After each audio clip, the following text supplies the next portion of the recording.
buriya iyo umwuka adakora abantu bihimbira udukoryo twinshi. Imana hari n'abantu ashaka kwiha Satani burundu burunga bati njyewe ndakubera umwagenti cyane, ahubwo nibyo bakora. Si ibyo muransetsa. Ngeweho nigaga muri Amerika, Pasadena, hari urusengero rwa Satani binanditseho Satanic Temple, reka Satanic Tabernacle. wigeze winjiramo? Ariko numva umujinya urangije, ndabanza nanjye ndisuganya, nzenguruka inzu, mbwira Yesu nzajya njya mu murimo wawe, amadayimoni anzire mu rugo. Ndaza mpagarara imbere y'umwana ndabwira dayimoni, hano ni iwanjye, ndakubwiye ngo nkuhaye umunota umwe, sinongere kukumva, rekura uyu mwana usohoke, sohoka mu izina rya Yesu. Nuko birukana amadayimoni, uramureba ukamubwira dayimoni, wenda kubwira ngo mvira aha ni iwanjye si iwawe, sinigeze ngutumira, sinigeze guhamagara, nta butora naguhaye, nta nubwo uri umushyitsi wanjye, mvira mu rugo. Neza buriya abashumba benshi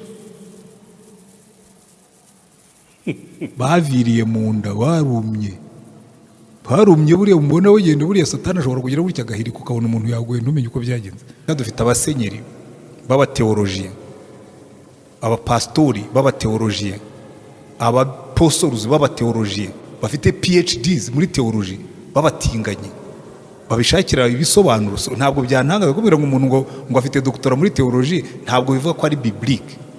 Mujye mutandukanya ibintu, mumenye kurondora imyuka, mumenye kurondora inyigisho. Umuntu umbwira ngo twajyaga ikuzimu, sinenda kujya ikuzimu, nta n'icyo nenda kuhakora, nta n'uwo nenda koherezayo. Unsiga amavuta ukantera tuzi kumugisha ukananabika ikiganza gishyushye. Ari yenge numva abantu babeshya abandi, nkabasha murimo murababeshya. Ari yaza ngo mbirukanyeho karande zose, ngo mbirukanyeho imivumo, icyo ni ikinyoma. Burya abantu benshi nta Yesu bafite, ntawe bafite idini, nta Yesu. Ntabwo Yesu wabambwe ku musaraba, urya ni Yesu wo mu mubiri, niwo abantu benshi bafite, wishushanijwe natwe, bagarukira ku musaraba. Jyewe rero niwe nkorera, jyewe nkorera uwo wa kabiri, cyangwa akayisegura ngo ubwo ngo aririnda amadayimoni. Bibiliya izakurinda amadayimoni iyo ufite mu mutima, si ufite mu gitabo. Ariko ibyo ngibyo biva hehe? Ntabwo twebwe twigishije abantu urugamba, ntabwo twabatoje nk'abasirikare. Nanjye numva mfite ikibazo, abana bose aba bantu ko ari ingabo za Yesu, kuki tutabishyira mu nyigisho za buri gihe ngo bijye kurwana intambara yo mu mwuka? Zaburi nshya. Amahoro y'Imana kuri wowe wahisemo kurikira Zaburi nshya uyu munsi. Ndagusuhuje, nitwa Pamphile, ndi kumwe na Thierry Jabo kuri kamera. Tugize umugisha kongera kubana n'umubyeyi wacu, nagira ngo twongere tumuhe ikaze kuri Zaburi nshya. Murakoze. Yego. Uratwibwira nanone? Pastor Antoine Rutayisire, yego, itorero Anglikani ry'u Rwanda muri paruwasi ya Remera ku Giporoso. Yego, murakoze. Nagira ngo munyemerere mbakire kuri Zaburi nshya dusenga, noneho twongere tuze kugaruka. Hari topic twasize tubwiye abantu ko ubutaha tuzaganiraho y'ibijyanye n'intambara zo mu mwuka, ko abakristo barwana mu bitero byo mu mwuka. Reka dusenge. Mana Data, ndagushimiye kuko wowe rugakiranuka ibihe byose. Muri uyu mwanya twifatanyije n'ibizima n'abakuru, abaserafu n'abakarabi, kuguramya no kuguhimbaza, kuko ukwiriye ishimwe, wera muri byose kandi ibihe byose. Natwe twifatanyije nabo kugushima. Turagutumiye muri iki kiganiro ko wemeye kuzaba natwe ibihe byose, kugira ngo n'ubundi ugaragare kuri kumwe natwe. Twe ntago tubishidikanya kuri kumwe natwe, ariko turifuza ko n'utari ubizi yamenya Imana biciye mu kugaragara no kwishura mu kiganiro tugiye gukora uyu munsi. Urakoze, misabye Imana mu izina rya Yesu, amen. Pastor, mbere yuko twinjira mu ntambara zo mu buryo bw'umwuka, biratuma nibaza, hari ikibazo Paulo yavuze, cyangwa Jean Paul yavuze mu Bakorinto ba kabiri igice cya 5:17, avuga ngo iyo umuntu ari muri Kristo Yesu aba ari icyaremwe gishya. Yego. Kuba icyaremwe gishya ni ibiki? Na Nikodemo arabajije ati subuno nyansubira mu nda ya mama mvuke, mu by'ukuri ni gute umuntu aba icyaremwe gishya? Buriya ni n'ikintu abantu bagomba kumva neza. Reka wenda mpere kuri ibyo Yesu yabwiye Nikodemo, kuko nibyo bibanziriza ibindi. Buriya ubundi Bibiliya iravuga ngo iyo umuntu ari muri Kristo aba icyaremwe gishya. Bivuga ngo ntabwo ahinduka umuntu mushya mu buryo bw'umubiri, ubundi undeba mba meze nk'uko nari nsanzwe meze, ariko aba icyaremwe gishya kuko icya mbere kibaho hari imbuto y'umwuka iba itewe muri we. Iyo wizeye Kristo nk'umucunguzi wawe ukemera kumwumvira nk'umwami wawe, kuko Bibiliya iratubwira ngo umuntu yizeza umutima akatuza akanwa agakizwa. Iyo rero ibyo bibaye, ijambo Yesu yakoresheje yigisha, yatangiye abwiriza avuga ngo mwihane kuko ubwami bw'Imana buri hafi. Na Yohana Umubatiza niko yatangiye, bivuga ngo hindukira. So iyo mpindukiye, ubundi twese tuvuka duteye Imana umugongo.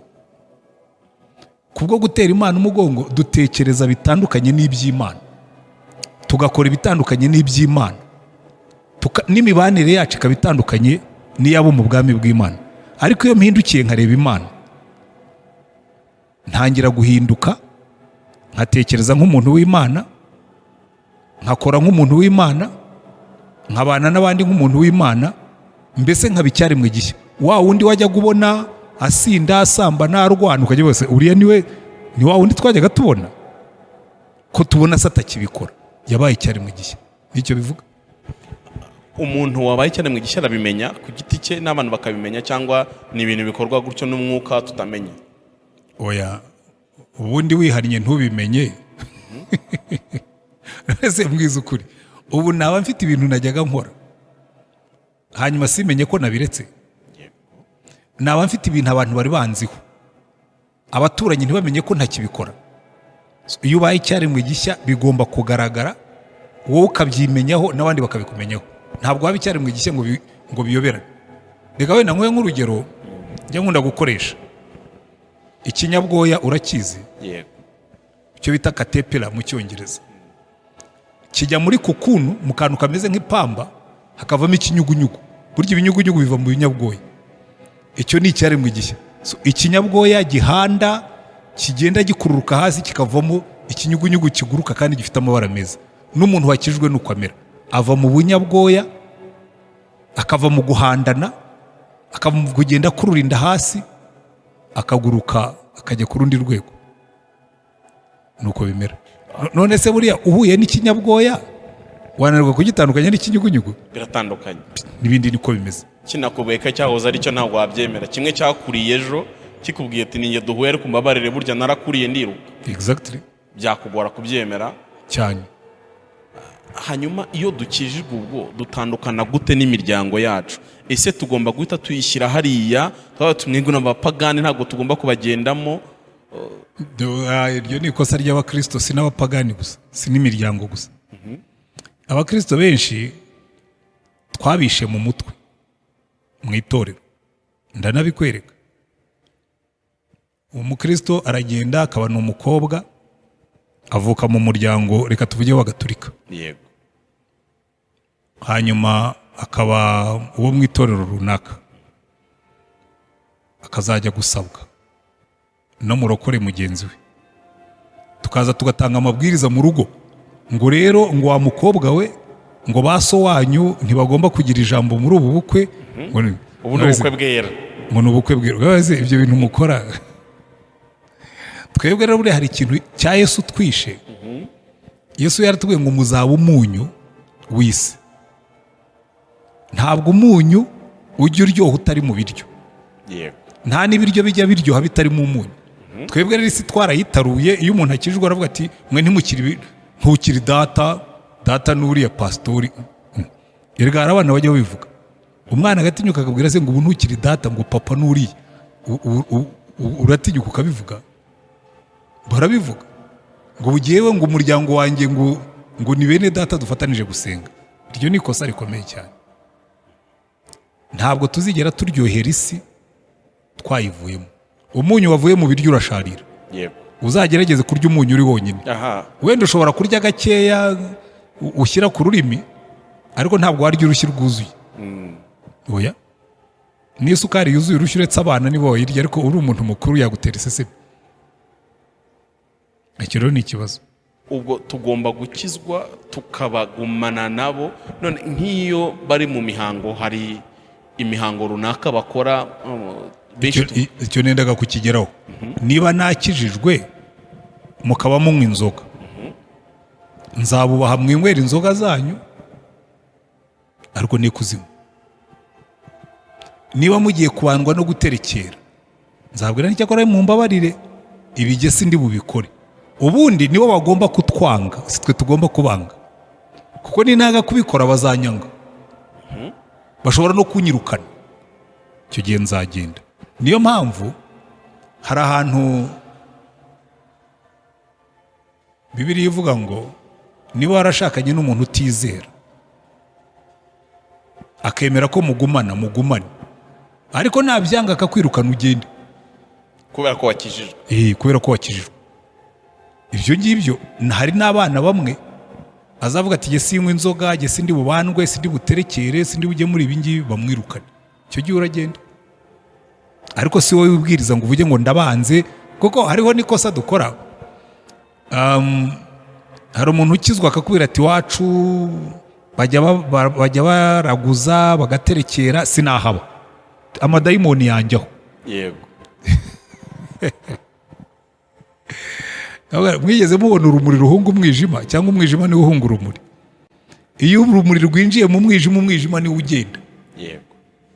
Bikubwira ngo niba iwanyu baterekera, niyo haba hari na nyabingi, ufite kuyirukana. Donc wamanuye Yesu iwanyu mu rugo, nyabingi niyo ugenda, ntabwo ari wowe ugenda. Icyakora bashobora kuvuga ati va ahangaha, urabizi na Yesu hari ubwo bajyaga bimubwira.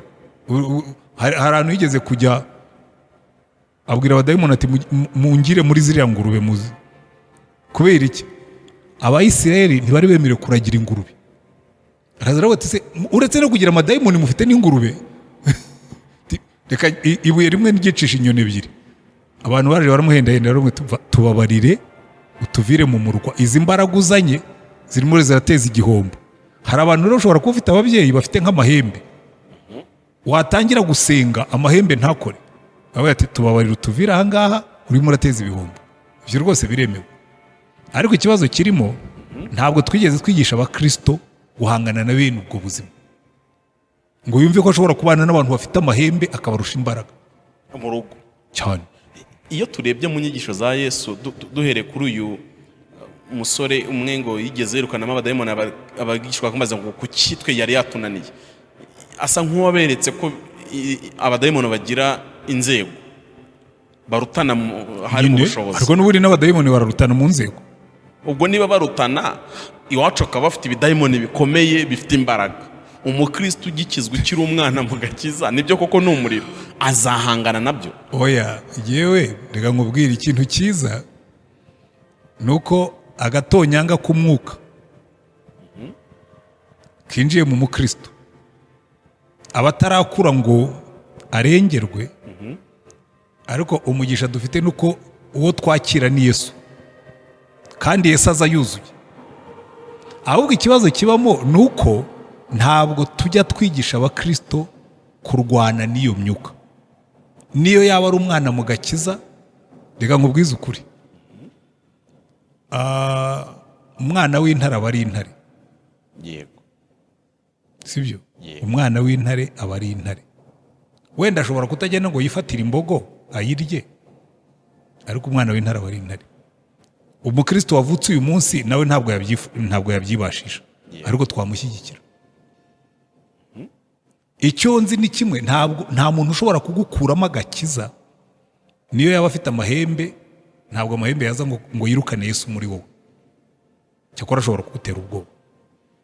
Ariko icyo nakubwiraga, uvuga ngo umukristo ukiri mutoya koko ashobora kudahangana n'amahembe ngo yashobore, kuko ntabwo aba yigishijwe uko abi. Ariko niyo wamuha ka indicator gato gusa, ukamubwira ati ariya amahembe, wewe wizere Kristo uri muri wowe, ugende uyabwire ngo mu izina rya Yesu murava ahangaha, bazagenda. Ashobora kutagenda, ariko nibura ntazagutera, wowe ukaba mu mahoro cyane. Hanyuma iyo tuganire n'abantu benshi batubwira ko mu miryango nyarwanda habayemo guterekera no kubandwa, ndetse bishobora kuba bifite byarakozwe mu bisekuruza byacu byinshi bya kera, ariko niyo yari idini yabo. niyo yari idini yabo. Ubwo byari bimeze gutyo, ntabwo tuvukana umuvumo wabo cyangwa igihango cyabo, none se cyo twagikizwa gute?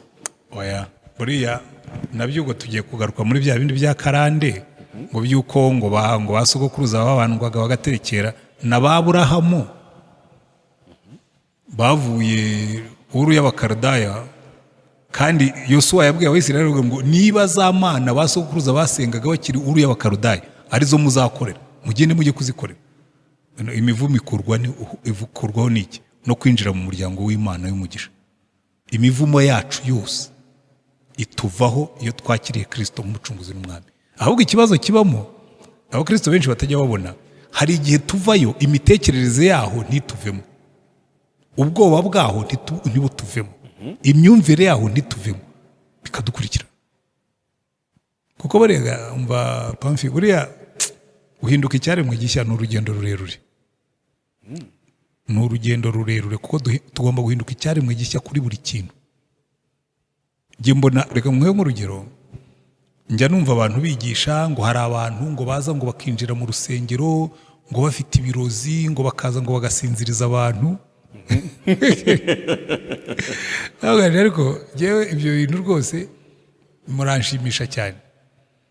Nigeze kubibwira umuntu w'umuprotokole w'umusirikare, ndamubwira ariko wowe kuri umusirikare ukaba uzi uko igisirikare gikora. Ubu umukuru w'ingabo yaba yatumije inama igateranira mu cyumba, hanyuma aduyi akaza n'imbunda nawe akinjira muri icyo cyumba akaza kurasiramo abantu, arambwira ati ubwo yaba yaciye hehe? Noneho uwo muntu ufite amadayimoni aca hehe ngo yinjire mu iteraniro ririmo Yesu? Kuko iyo Yesu amanutse amanukana n'ingabo zimurinda kandi zikarinda n'aho ari. Burya nibyo Elisa yigeze kubwira Gehazi umugaragu we, amubwiye ati, bavuga umugaragu wa Elisa ariko ubundi umugaragu we yagiraga yitwaga Gehazi, aramubwira ati batugose, ati turapfuye. Abwira Imana ati, Imana mpumurira uyu mwana kugira ngo abone yuko abaturinda baruta ubwinshi bariya baduteye, ngo abone amagare y'umuriro, kuko hari ingabo zo mu ijuru zijyana n'umwami wo mu ijuru. Iyo rero umuntu akubwira ngo ngewe ngo nabaye icyaremwe gishya, ngo none ngo ngira ubwoba bw'amahembe, ngo none ngo Yesu yaravuze ngo intama zanjye ndazizi, nta n'uzazikura mu kiganza cyanjye, ntawe uzazivuvunuramo. Ariko kubera ko twazanye n'imitekerereze y'aho twavuye, aho niho Satani yinjira akadukubita.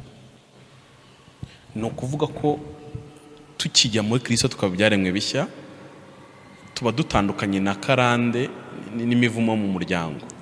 Ariko imivumo yo mu muryango na za karande bikorera mu mitekerereze yacu, kandi nuzitegereza uzabona ko abakristo benshi bava mu byaha ariko bakazana iyo mitekerereze yo mu isi y'ibyaha, undakuyemo n'ibyo bya za karande.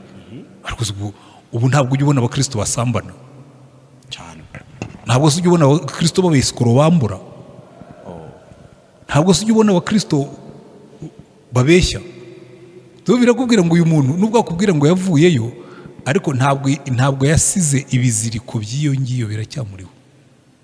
Kera iwacu, reka nkoresha iki, kera iwacu twajyaga tuzirika inkoko, n'ubu mu cyaro baracyazizirika by the way, cyane iyo bageze mu gihe cy'ihinga. Exactement. Nuko twagiye mu mujyi nyine inkoko zo zasigaye mu cyaro, ariko baracyazizirika. Noneho hakabaho igihe muzirika inkoko, twakundaga kuzizirika mu kwezi kwa 4, ibishyimbo bitangiye guterera, bitangiye kuzana ururabo. Mu kwezi kwa 5 bimaze kuba imiteja tukazizitura, kimwe no mu kwezi kwa 11 dahiri nabwo niko byagendaga, ukazitura inkoko. Ariko kubera ko noneho tukazizitura zigakora, hakaba ibintu bibiri: ukazitura umugozi wayizirikaga ku giti ariko ikawugumana kugira ngo niramuka ushatse kuyifata wongere uyifate, uyikandagira ikizibu, ikagenda ikajya gutora ariko ifite wa mugozi ko ntawawukuyeho. Akenshi rero natwe nuko tugenda, Satani aba yaratuzirikiye mu byaha. Twazitura umugozi wa Satani ariko ukaza ukituziritseho.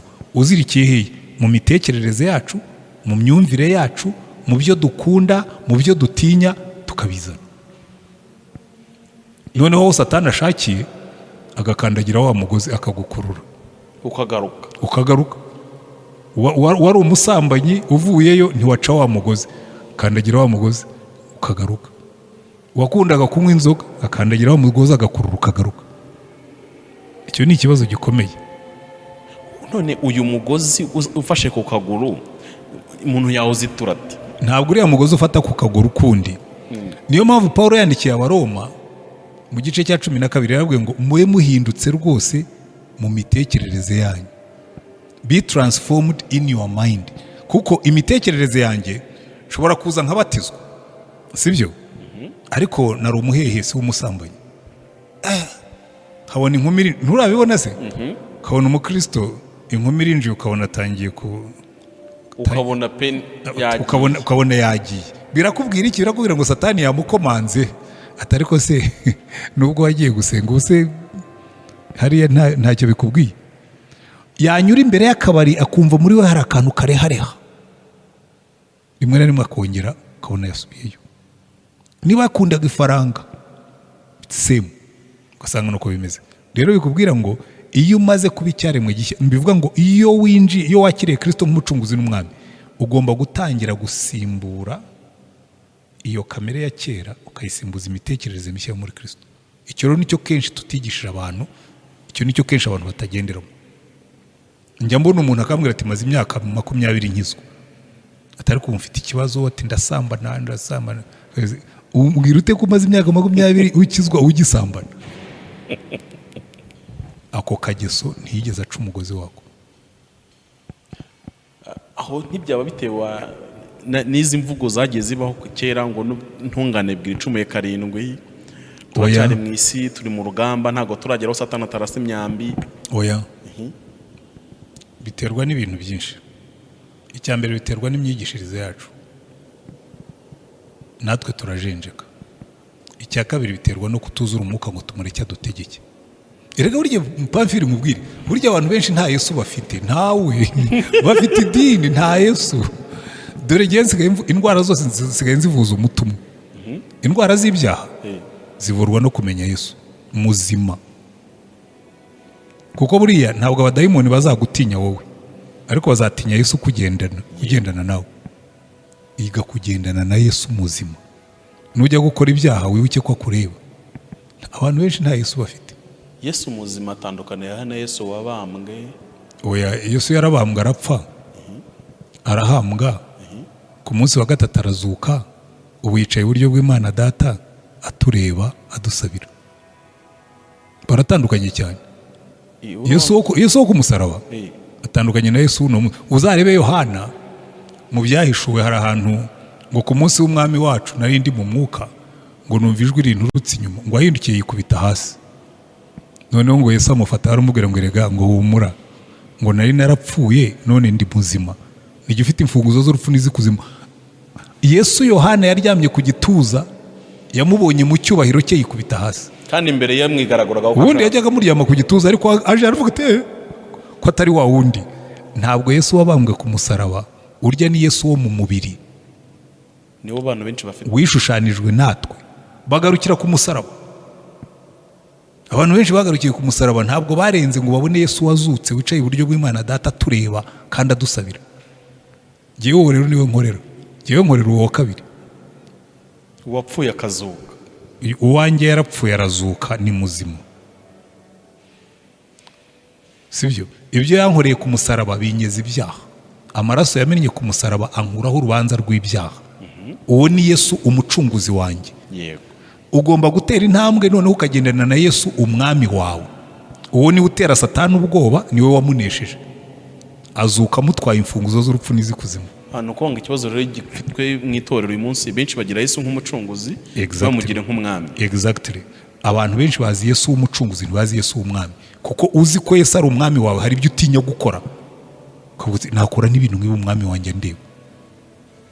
Twabigishije Yesu w'umucunguzi, uzarebe n'inyigisho zacu zitinda cyane ku musaraba, zigatinda cyane ku byaha, zigatinda cyane ku maraso, ariko ntabwo tujye twimuka ngo tujye ku bwami.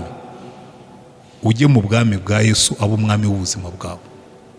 Ujye utinya gukora ibyaha kuko shobuja kureba. ariko muri Bibiliya niko bimeze. Ni Yesu umucunguzi.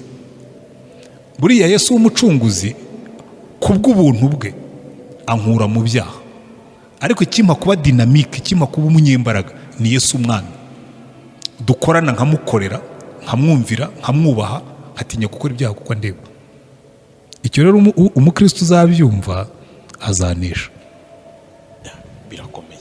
Hanyuma si ubwo tugaruke kuri deliverance. Umuntu wakijijwe gutyo arakenera manevre za deliverance, ko unsiga amavuta ukantera tuzi kumugisha ukananabika ikiganza gishyushye. Hari deliverance z'uburyo bubiri. Hari igihe numva abantu babeshya abandi, murimo murababeshya. Hari igihe ngo mbirukanyeho karande zose, ngo mbirukanyeho imivumo. Icyo ni ikinyoma. Umuntu ukenera deliverance n'ufitemo amadayimoni, wowe rwose arayikenera. Iyindi deliverance iri progressive, ni ukugenda niyambura, ngenda ni, reka nkwereke comparison ndi bugufasha kubyumva. Ni nko kurwara igisebe. Yego. Iyo urwaye igisebe kigakira, hagenda hameramo umubiri mushya, ariko ukajya ubona ibisigisigi bya cya gisebe.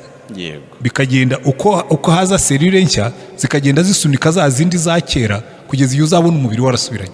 Natwe rero iyo twinjiye muri Kristo hari deliverance progressive yihe yo kuvuga ngo hari imitekerereze yo kwa Satani nari ifite irimo iragenda yeyuka. Iyo niyo deliverance dahiri byara umusaruro. Reka nkwereke, nko kubwira umuntu ngo nkukoreye deliverance ya karande. Ni iyihe karande ukuyeho?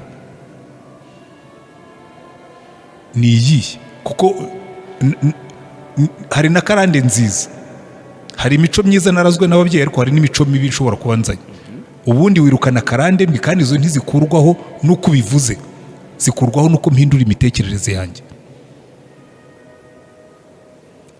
Ni ukuvuga ko iyo deliverance nayikorera rero. Reka nk'urugero rufatika. Turi mu gihugu cyabayemo amacakubiri y'amoko. Yego. Umwana akaba yarayonse mu maraso rwose, bakamubwira bati bari abantu n'ubwoko butwanga, natwe turabwanga. Yego. Ugakizwa. Uje wanga Abatutsi cyangwa wanga Abahutu, reka nkoresha amagambo ntayaciye ku ruhande, cyangwa unena Abatwa, ariko basanze mu itorero. Ntujye ubibona se cyane? Ugasanga umuntu yarakijijwe ariko aracyari umuhutu. N'amakorari, izo ntambara ntizirangira mu makorari. Noneho bikubwira ngo ubundi nagombye kwinjiramo nkatangira guhinduka ya mitekerereze idahuye n'ubukristo bwanjye narazwe n'imiryango nkomokamo, nkayifasha hasi nkavuga ngo ya aba ni abana b'Imana bene data, giye ibyo bindi ntimubimbwire. Ni bangahe se babirekura? Bene iyo deliverance ntikurwaho no gusenga, kurwaho no guhindura imitekerereze. Hariho n'ibindi nakubwira nkaguhingira uzibikwereka, ngo ndabasengeye, ngo mbirukanyeho, ngo imyuka y'amoko. Ijya he? Imyuka y'amoko yirukanwa no guhindura imitekerereze. Sibyo? Ni ukuvuga ko njyewe ubwanjye nigishijwe nshobora kwikora deliverance. Oya, no. Gusa n'amadayimoni nshobora kwikorera deliverance. Umudayimoni njya mbibwira abantu, umuntu yigeze kumbwira ngo ariko pastor, ngo hari ugeze gukorera deliverance, nawe ntayo nkeneye. Ngo ubwo warakijwe ntibagukorera deliverance, njyewe nshobora kuyikorera. Niba hari umudayimoni uri muri jyewe, okay, ubwo ari muri gereza, ko nta cyari bukore, kuko ubundi burya dayimoni iyo atagukoresheje ibyaha ntacyo aba agutwaye, kandi najya kunkoresha ibyaha sindi bumukundire. So niba Satani yaramwohereje ngo abe muri jyewe aturemo, ndamufungiramo, n'impfa nawe azavamo, agiye nanjye ngiyimanire. Ibyo rero deliverance ushobora no kumva amadayimoni aza ukayiyirukanira iyo uzi kubikora. Nawe ushobora kwikorera deliverance. Deliverance ya mbere ugomba kwiga, ndanabibwira n'abakristo, njya nanabibabwira, deliverance ya mbere ugomba kwiga ni ukumenya gutandukanya ijwi ry'Imana n'ijwi rya Satani. Satani yakubwira ngo ujya gusambana, ukamubwira uti sinjyayo. Niyo waba ufite umudayimoni w'ubusambanyi muri wowe akubwira ati jya gusambana, ukavuga uti sinjyayo, azagera aho yibwiriza agende ko ntacyo agikora. Nta kazi afite. Ntabwo nkeneye umuntu uza kuvuga ngo mwirukanyeho umudayimoni w'ubuhehezi. Oya, mureke mwirukanire. Ese pastor, ubundi ubwo abadayimoni n'abazimu batandukaniye? ko twumva ngo abazimu bo mu muryango baguteye, ubundi twakurikira twasoma Bibiliya ikatubwira abadayimoni ko ari nk'abamarayika, ni gute sogokuruza yapfuye agahinduka marayika bigenda gute? Ntabwo abadayimoni ari abamarayika, burya mujye mubitandukanye. Urabona ubwo Satani yamanukaga mu ijuru, yego, yamanukanye n'abamarayika Robert n'imyuka mibi. Donc Paulo yabyanditse neza, yandikira Abefeso, aravuga ngo ntidukirana n'abafite amaraso n'abafite umubiri, ahubwo dukirana n'abafite ubutware n'abafite ubushobozi n'imyuka mibi y'ahantu ho mu ijuru. Burya rero aho abamarayika batandukaniye n'imyuka, abamarayika ntabwo bajya binjira mu muntu, ntabwo byabakundira. Ariko abadayimoni bo imyuka mibi y'ahantu ho mu ijuru yinjiramo.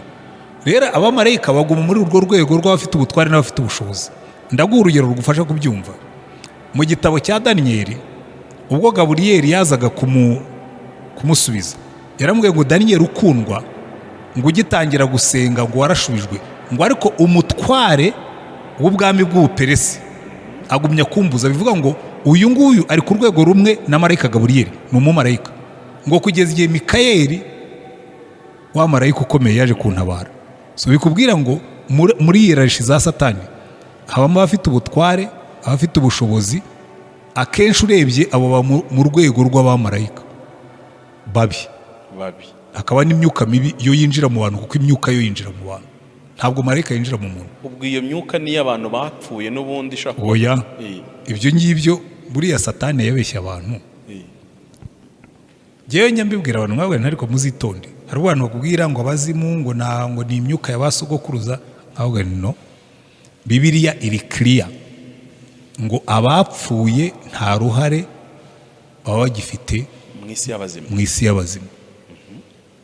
Ariko Satani mu buhanga bwe, uzabisome mu Baroma mu gice cya mbere, baravuga ngo nubwo bamenye Imana ngo ntibarakaryiramya nk'Imana, ahubwo barahindukira ngo baramya ibindi ibyaremwe. So bikubwira ngo iyi myuka iraza ikabeshya abantu ngo ni sogokuru wagarutse. Kubera iki?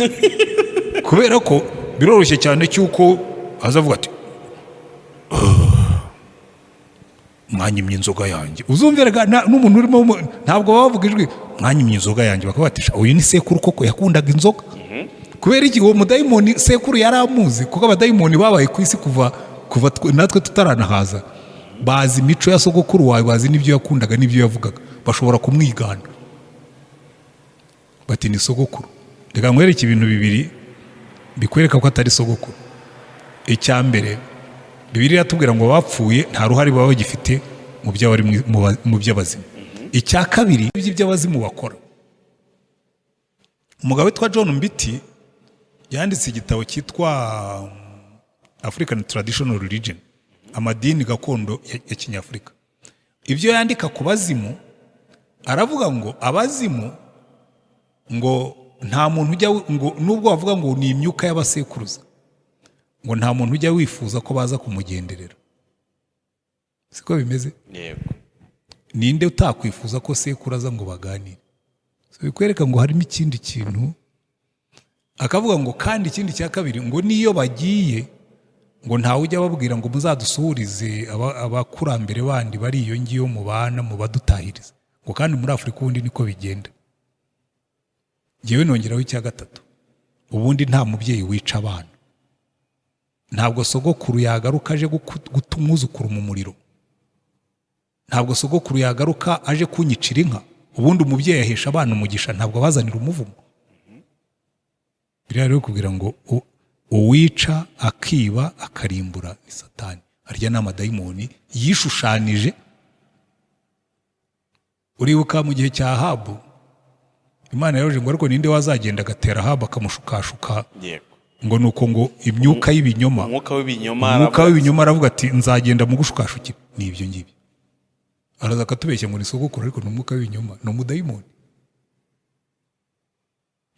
Kuri ibi bitambo bivugwa ko basogokuru baba baratambye ku bazimu, so ati bakagutanga bati ngewe n'urubyaro rwanjye tuzagukorera iteka ryose, umuntu abibohokaho gute? Bibaho, ibyo ngibyo byo bibaho, kuko hariho n'abantu ukorera deliverance yo yavure, kuko burya umuntu umudayimoni yavugiye mu muntu ukora deliverance. yego Hari igihe ufata umudayimoni, dahera bene abo badayimoni baragora kubirukana. Twigeze kwirukana umudayimoni ahantu twari twagiye mu giterane, umukobwa aratugora kuko twahereye saa 11 tumusengera tugeza saa 7 y'ijoro, twagumye kuri stade. Umudayimoni ageze aravuga ngo murandambiye, murananije, ndagiye. Ngo ariko aransanga mu rugo, ngo uyu mwana nta burenganzira mufite bwo kumunyirukanamo, ngo uyu mwana baramumpaye. Ngo se uyu mwana afite imyaka 4, se yaje kwivuza amutambaho igitambo, so uyu nguyu ni propriete yanjye kuko baramumpaye. Hari igihe umubyeyi atanga igitambo ku bana be n'abazamukomokaho, agakorana pacte n'iyo myuka. Hanyuma icyo gihe ikibikuraho nuko abantu babifitiye ubushobozi barompa iyo kontra bakayisiba, bakavuga ngo umva iyi kontra yakozwe n'abasekuruza nyikuyeho. Burya by the way, nkatwe tuvuka mu miryango y'abanyafurika iba yarabayemo na bene ibyo, ubundi iyo umaze gukizwa wagombye kubyikorera, ukavuga ngo Mana, niba hariho n'amasezerano abakurambere bakoze mu izina ryanjye, jyewe ndayasheshe, kuko ubuzima bwanjye n'ubwanjye nawe. Niba hari n'ayabayeho, niba hariho n'ibyo banjyanye mu gihe ndabisheshe, ntangiye ubuzima bushya. Byoroshye buryo. hanyuma sibwo aba bantu bohererezwa noneho ibitero by'abadayimoni. Umuntu ari mu karere runaka, nkurikije ibyo Daniel yabwiwe, ubanza hari muri hierarchy ya Satani nabo bagira abayobozi b'intara, b'uturere, simbizi ukuntu ibihugu bigabana. Hari ubushoboka ko umurozi yaba atabasha kurenga akagari bitewe n'urwego ariho. Oya, abadayimoni umurozi washobora no kuba ari muri Tanzania kohereza amarozi nanga. Ibyo byo boherereza abantu, umuntu wakijijwe byamufata cyane. Byamufata se undi byanamwica. Urumva amadayimoni iyo aje agasanga utazi kwirwanaho, none se abasirikari iyo bagiye ku rugamba aduyi ntabarasa bagapfa. yego Rero n'umukristo utarize kurwana urugamba rwo mu mwuka, abadayimoni baramufata. Narabibonye rwose, n'uwo mukobwa nakubwiraga twasengeye amadayimoni akamuvamo akaturushya, yaririmbaga muri korali kandi y'itorero ry'umwuka. Kubera iki? Ushobora kubaho nk'uwo mukobwa yajyaga agira ibyo bibazo, akikubita hasi bakagira ngo ni igicuri, ndetse bakajya kwa muganga bakamuha imiti y'ibicuri, ari umudayimoni umurimo. Burya no mu gihe cya Yesu rega niko byari bimeze. Hari amadayimoni yabaga mu bantu bakajya bagira ngo ni igicuri, Yesu yaza yakwirukana hakavamo umudayimoni igicuri kigakira. Uzi umukecuru wari warahetamiranye, Yesu araza yirukana umudayimoni, umuntu ararambuka. Burya rero n'ibintu tubana nabyo tukibwira ngo ni ubumuga busanzwe, ariko hari amadayimoni arimo. Hari ibintu uzanagiye mbona nyinshi, abantu baba barwaye za asima n'ibindi, wamusengera bikavamo, ukamenya ngo hari umwuka wari umurimo. Ni iki kintu umurokore yakora kugira ngo abadayimoni batamufata? Ese ubundi bamufata byagenze gute? Oya, number 1, umurokore udashaka ko amadayimoni amufata. Ariko Pawulo yabisobanuye neza, aravuga ngo rero ngo ibisigaye mwambare intwaro zose z'umwuka. Icyambere ube shuwa y'agakiza kawe. Kandi buriya uko Pawulo yabitondetse bifite icyo bivuga. Aravuga ngo mwambare ingofero y'agakiza. Sibyo? Ingofero y'agakiza kubera iki? Agakiza niko gakuvura, niko gahindura ibitekerezo byawe ukajya utekereza nk'umuntu ukijijwe. Mwambare gukiranuka nk'iki? Nk'icyuma gikingira igituza. Gukiranuka, iyo ufite gukiranuka mu mutima, Pawulo aravuga ngo twebwe iyo dufite gukiranuka turatinyuka rwose, ukajya wumva ntacyo Satani ambikamo, ndakiranuka mu mutima. Wambara icyuma gikingira igituza, kuko bari bazi ko umutima, ariko n'ubundi umutima wa mu gituza, sibyo? Mukenyeze umukandara w'ukuri, bikuvuga ngo ntacyo Satani ambikamo, kuko Satani ni umunyabinyoma, ibinyoma bye byose nabisimbuje ukuri kw'ijambo ry'Imana. So ntekereza nk'uko ijambo ry'Imana rivuga muri details zose. Yesu arawegeze kubwira abigishwa ati muze tugende, ati umwanzi araje ariko ntacyo mfitemo. Bivuga ngo nta bwoba bwe mfite, nta byaha bye mfite, ntacyo mfitemo. Sibyo? Mwambara ukuri. sibyo? Nimurangiza mukwete inkweto z'ubutumwa bwiza. Afite zirya nkweto baravuga ngo ni zeal for the gospel, umwete wo gutwara ubutumwa bwiza. Namaze igihe kirekire nibaza ariko izi nkweto kuki byitwa inkweto? Uyu mwete wo gutwara ubutumwa bwiza nza gusanga nayo ni intwaro. Iyo uri busy, mbese ufite umwete wo gutwara ubutumwa bwiza, nta mwanya ubona wo kujya. Njya mbwira abantu nk'aba, ni jewe buri munsi mba nsengera kunguka imbaraga nshya. Nta mwanya mfite wo kujya kuryama ku biro bya Darira ngo n'udukeya nari mfite badutware. So iyo ufite ziri ijambo ry'Imana nta mwanya ubona wo kujya mu bya. Donc ugomba kugira uzira, ugomba kugira umwete wo gutwara ubutumwa bwiza. Nabyo ni birinda urugendo rwawe. Sibyo? Utware inkota, oya utware ingabo, kwizera. Vuga ngo iyo Satani arashe imyambaro mbwira toya Satani, ibyo uvuga ntabwo mbyemera. Yarasinduka mbwira atuzapfoshwe n'ubukene, uti ntabwo nzapfa, umukiranutsi ntazigera ariko atubiza.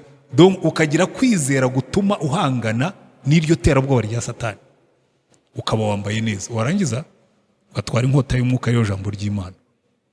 Satani yakubwira ukamutera ijambo, na Yesu uzarebe niyo yarwanishije. Hanyuma ugasengesha umwuka mu buryo bwose bwo gusenga. Irya ni misiri. Ku ibindi byose ijambo ry'Imana rishobora kugarukira hano hafi, ariko tujya turirimba ngo gusenga kwacu gutambuka n'inyenyeri. Ni misiri ikomeye cyane.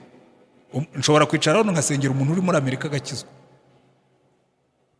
kandi bigakunda.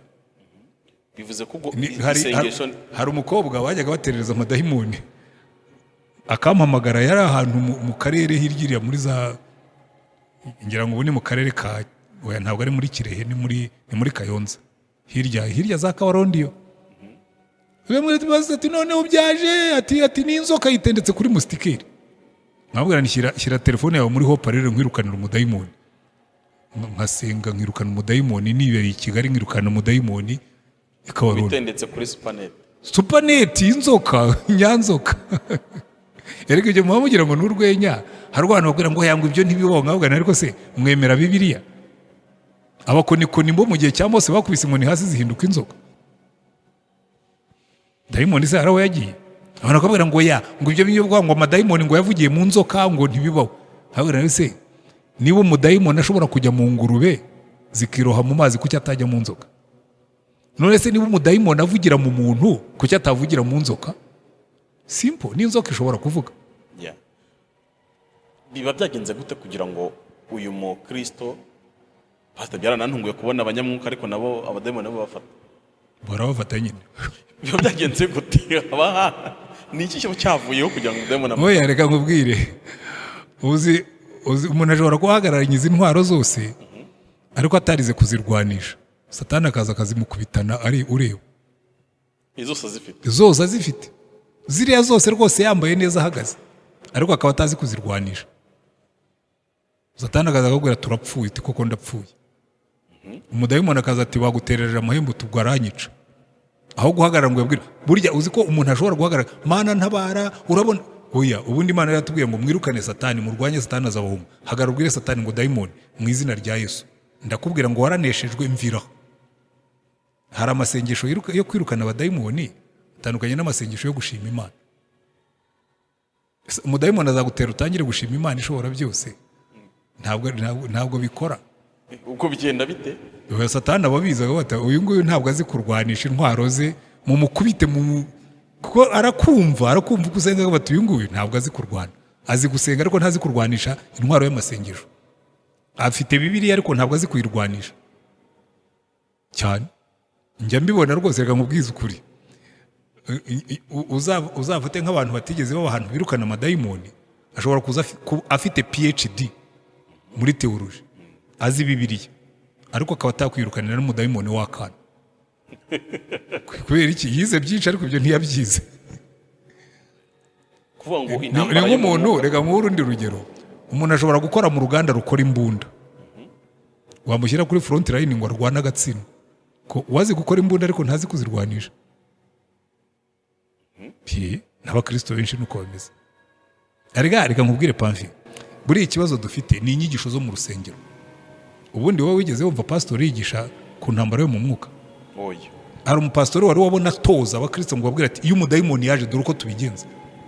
kandi nawe ahubwo igihe abapasiteri babonye abadayimoni bafashwe abantu bahita bahamagara abanyamasengesho mushake b'abanyamasengesho mushake b'abanyamasengesho. By the way, n'abanyamasengesho nabo batigishijwe bakora amarorerwa mana y'isi n'ijuru. nigeze naganira n'umusaza arambwira ati ikintu cya mbere barokore bampemukiyeho najya nyine araba n'abanga we ntatinya kubivuga kubera kumukubita cyane. Oya, hari muri za 90 hari bagenzi bacu bigeze gusengera umuntu baramutwika arapfa barabafunga. We bagiye umuntu harimo amadayimoni baragenda bazana umuriro bati dayimoni turagutwika, umuriro nyamuriro.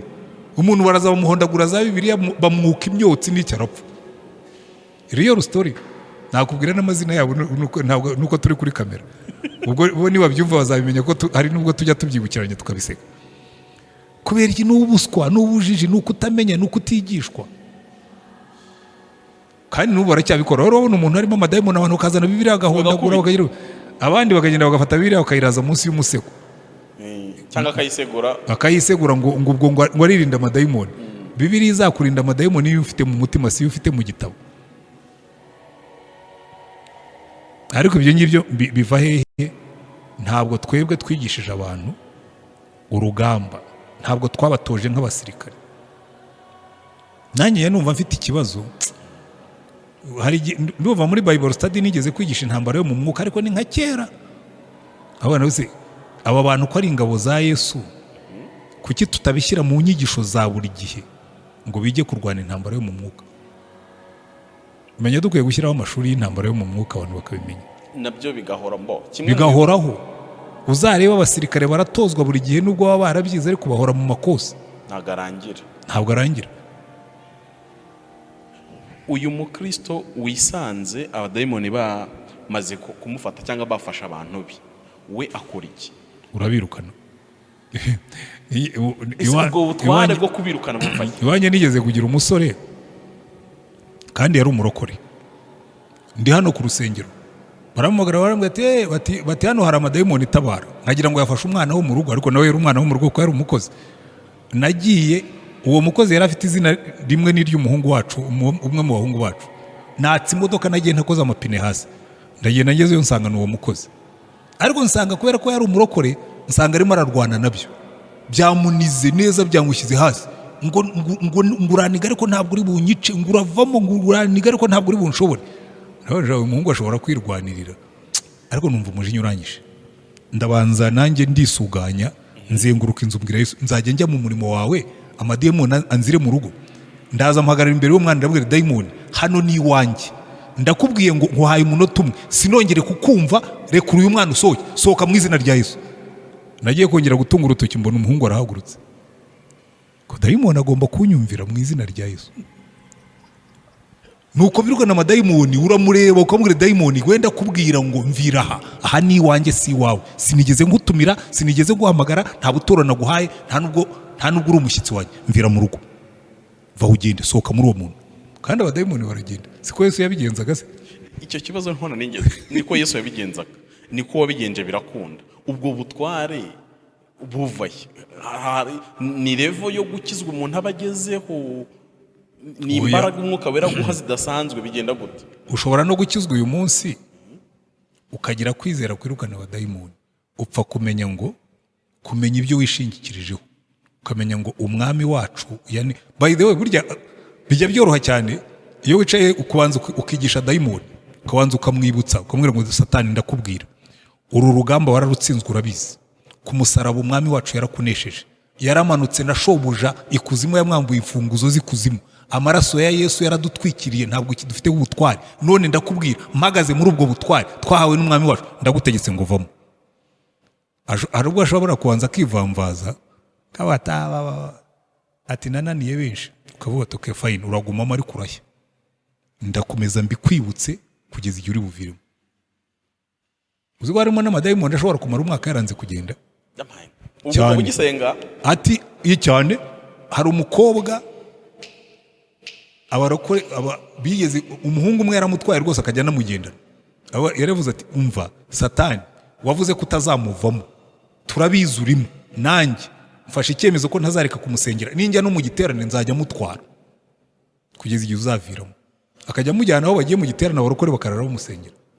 Nyuma y'imyaka nk'ibiri umudayimoni yavuyemo. ayiwe imyaka 2 pastor Cyane. maze no gusengera amasaha 3 bawumva. Oya, jewe hari abadayimoni bari stubborn. Kandi by the way burya wibwira ngo n'umudayimoni uri stubborn, hari igihe baba ari benshi.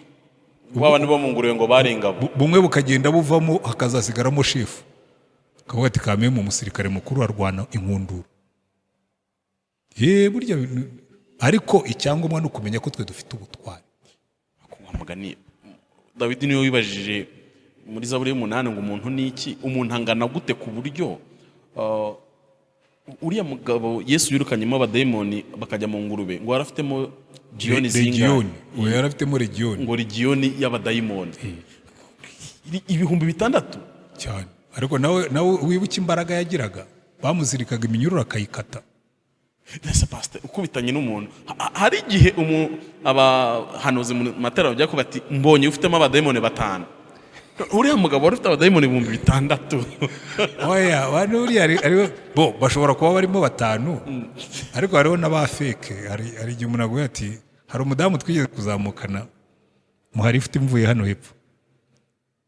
Ndumwe nisuvuye he ati hari umukozi w'Imana ati yambonyemo abadayimoni 73 nagiye ngo nkorere deliverance. Abadayimoni ubwo rukibaho. Karambwira ati ufite urugo ati rugenda neza ati cyane. Urakora ati cyane ncuruza farumasi. Acuruza farumasi ufite abadayimoni 70. Shawe bakogoshe.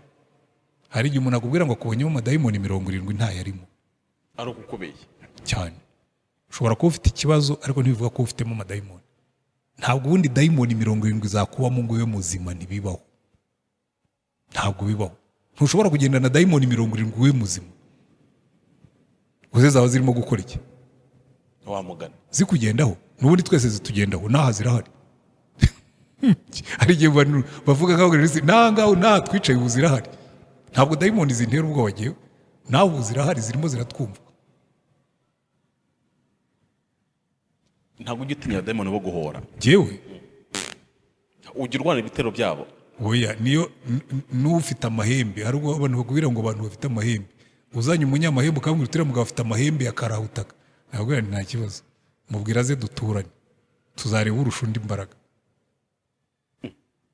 Ntiwimuke. Oya niwe ugomba kwimuka sigewe. Kuko ndimo arusha imbaraga uri mubisi. Hanyuma se nta kuzakuderanja mu bana, inka zawe ntizizapfa n'inkoko. Erega buri ibintu byose iyo wabihaye Yesu biba bishinganye. Ntabwo ngewe nshinzwe kurinda inka zanjye. Uzi ibyo Satani yabwiye Yesu kandi byanditswe ataraza ngo azategekera abamarayika be kukurinda ngo udakubita ikirenge ku ibuye. Nibyo Elisa yabwiye umugaragu aramubwira ati rwose peti bariya baduteye bariya ni kadogo. Nta nubwo yamubwiye ngo gira faith. Yabwiye Imana tumva rero Mana uyu mwana afite ikibazo muhumura amaso. Abone ko abaturinze baruta bariya baduteye ngo abona amagare y'umuriro. Ariko se burya muri Kristo Yesu arayagira. Ndabizi ko na Yesu yavuze ngo marayika we ngo ahora ahagaze imbere y'Imana. Ubwo ndibwira ko buri muntu afite. Wabonye se abana b'aba president batarindwa ku buryo ubu Imana imhumuye amaso nahita mbabona. Uzaganire nayo wenda izayaho. Jewe sinanakeneye yuko impumura amaso. Amaso ya Yesu arampagije. Ushobora kumbwira ubwo se nta byago byakubaho? Oya, buriya Yesu aretse ibyago bikambaho haba hari impamvu. Turi mu isi. Turi mu isi y'ibikora nabi, turi mu isi y'abakora nabi. Nta nubwo Imana yigize udusezeranye ko tutazahura n'ibibazo. Ariko icyo nzi ni kimwe. Ntahunikira, ntasinzira. Kandi niwe uturinda. Yategeka marayika akaza gukubita amadayimoni nko mu gihe cya Gaburiyeli.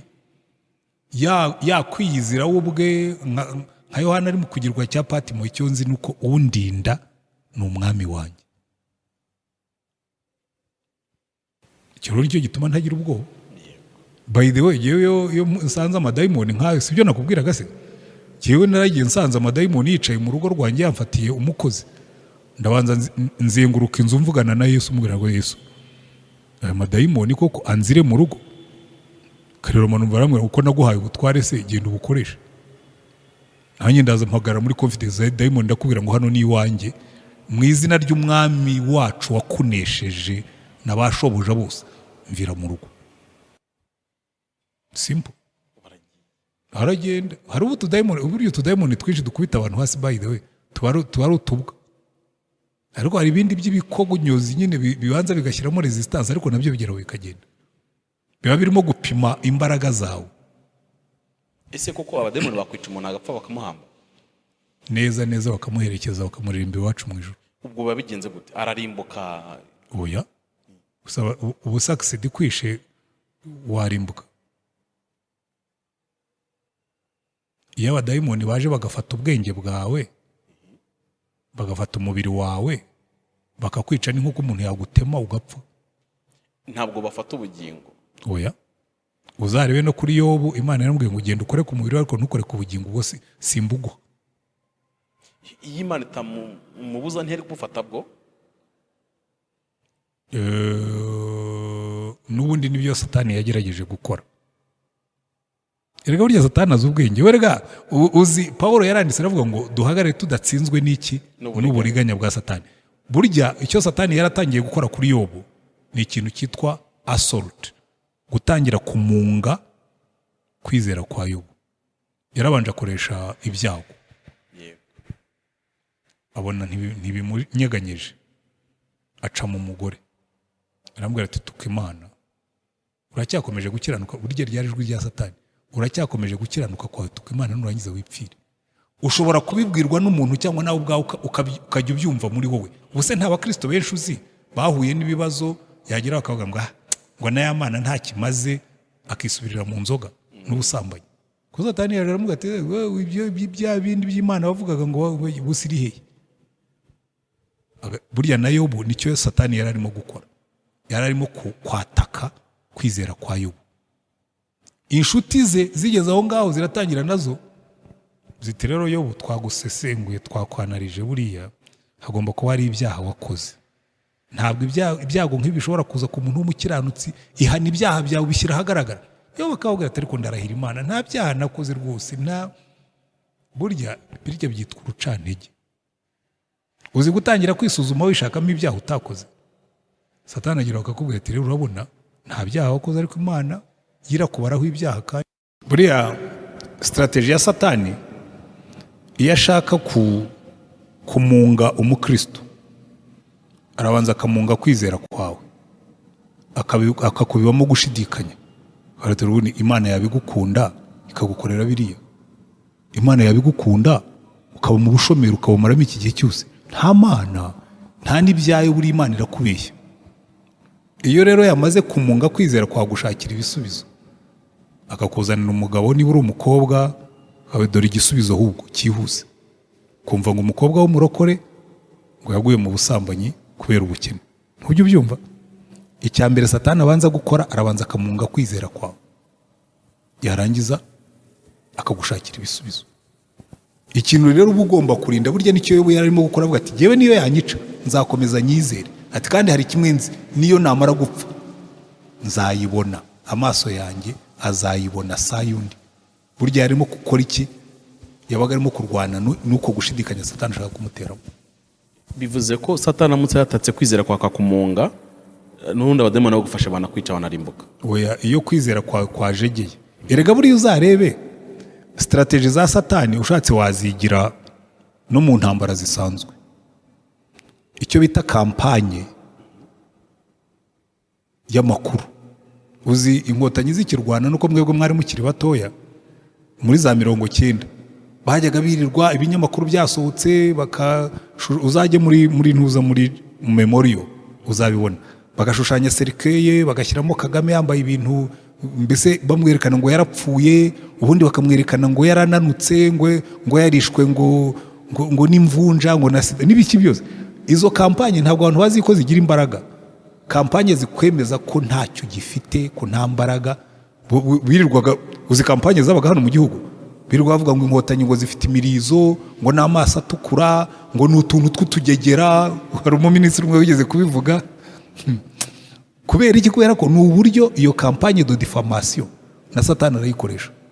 Akora campagne de diffamation yo kubeshyera Imana no kuyipfobya no kwerekana ko itatwitayeho, itadukunda, kandi abantu barabyemera, bageraho bakabyemera. Ariko iyo wumvise atangiye kubikora, wowe icyo ukora wikomeza ku Mana yawe. Uzarebe muri Bibiliya aho bavuga ngo nuko yikomeza, Dawidi yikomeza ku Mana. Kubera iki? Kubera ko ubwo yabaga atangiye gushidikanya akikomeza ku Mana, akiyongerera imbaraga. Kugira ngo rero uhangane na Satani ugomba kubanza ukikomeza ku Mana, ukibuka amasezerano, ukibuka ibyo Imana yakoze, ukibuka ubutware bwayo, ukibuka ubushobozi bwayo, ugahangana na Satani mu buryo ubwo ari bwo bwose. Pastor, ukivuga gutyo ngize ubwoba niba ibyo bintu byabayeho njyewe nari mutoya ntabwo nabibonye, ariko bitumye ntekereza kuri bano ba Richard na ba Charles Darwin n'abambari be bose. Bivuze ko ari abahanga bakomeye cyane muri izo kampani za Satani, kuko bafite igitabo bandika batuka Imana, bavuga ati Imana yo mu isezerano rya kera yica gutya, bakotinga biriya bintu byose, yaba umwuzure ukuntu yaba yarisha abantu. Bivuze ko Darwin yaba ari umusataniste uteye ubwoba rero. None se ubundi iyo umuntu agiye kukubwira ko Imana itaremye, akakubwira ko twavuye mu miserebanya yazamutse ikaba inguge, tukava mu nguge, Imana uba wayikuyemo. Ergo objectif ya mbere yari yo humanisme, objectif yayo ya mbere yari kubanza kwica Imana. Naho ni teori za Satani. Ergo buriya Satani yakoze ibintu byinshi, nuko sinshaka kubyinjiramo cyane. No muri science iyo abantu batangiye kubwira ngo abantu bavuye mu nguge, ubuhakanyi by'Imana yakoze. Iyo umaze guhakana ko twaremwe n'Imana ntituba tukiyikeneye. None se nawe nyikeneye yuko atari yo yandemye, ko navuye mu muserebanya wakuze ukabe kazabumona inguge kavamo umuntu. Nyamara dufite abantu benshi bafata Darwin nk'ikitegerezo kandi baba Kristo, kubera amateori menshi afite ukuntu aryarya akaza kwereka ibintu bimeze nka realite, ku buryo bishobora guhungabanya kwizera kwawe karugushingiye ku kintu kidafatika. Ariko buriya n'ubundi umukristo uhungabana mu kwizera kwe, kuko buri munsi natwe twigisha, natwe dukora, buri munsi Satani tugabaho ibitero. Bigamije iki? Bigamije kutuvana mu buntu bw'Imana. Bigamije iki? Bigamije kutuvana mu mbaraga. Satani azatera urugo rwawe aruzanimo amakimbirane. Satani azatera itorero nk'iri, uri umushumba hazime, noneho usange wabaye igisenzegeri. Neza buriya abashumba benshi baviriye mu nda, barumye buriya mubona wegenda, buriya Satani ashobora kugira gutya agahirika ukabona umuntu yaguye ntumenye uko byagenze, kubera intambara nyinshi, imyambi myinshi yamurashe, kamurasa imyambi myinshi ukavira mu nda. Yajya ajya no kubwiriza ukumva nta fresheur, nta mbaraga gifite. Kubera iki? Yarakamye, yaviriye mu nda ageze aho aruma, agasigara gusa ari avuga ibyo mu mutwe, ariko nta fresheur agifite.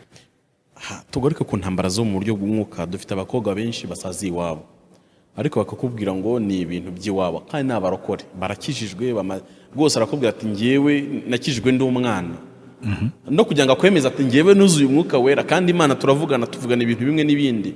Ariko ikibazo cyo kuba ngo baramuzinze n'ibintu bisa gutyo.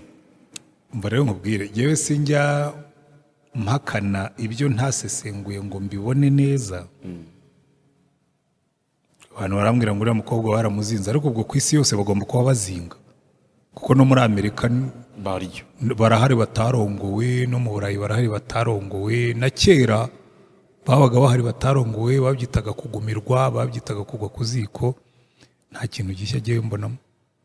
Se iyo umuntu akubwiye ngo ndi umurokore baranzinze, ahubwo bavuga yuko abahungu b'abarokora ari bake, umukobwa akabaho ngaho ntabone. By the way, hariho n'igihe burya atari uko biba byaragenze. Hari igihe ubireba abahungu ni bakeya b'abarokore, kandi baba bashaka kwirongorera udukobwa duto, ahubwo burya naho harimo ikibazo. Noneho ugasanga abakobwa bo mu kigero cyabo ntibabonye abagabo, kuko n'ubundi abahungu b'abarokore nibo bake. kandi umukobwa yafashe prinsipe ko atazarongorwa n'umupagani.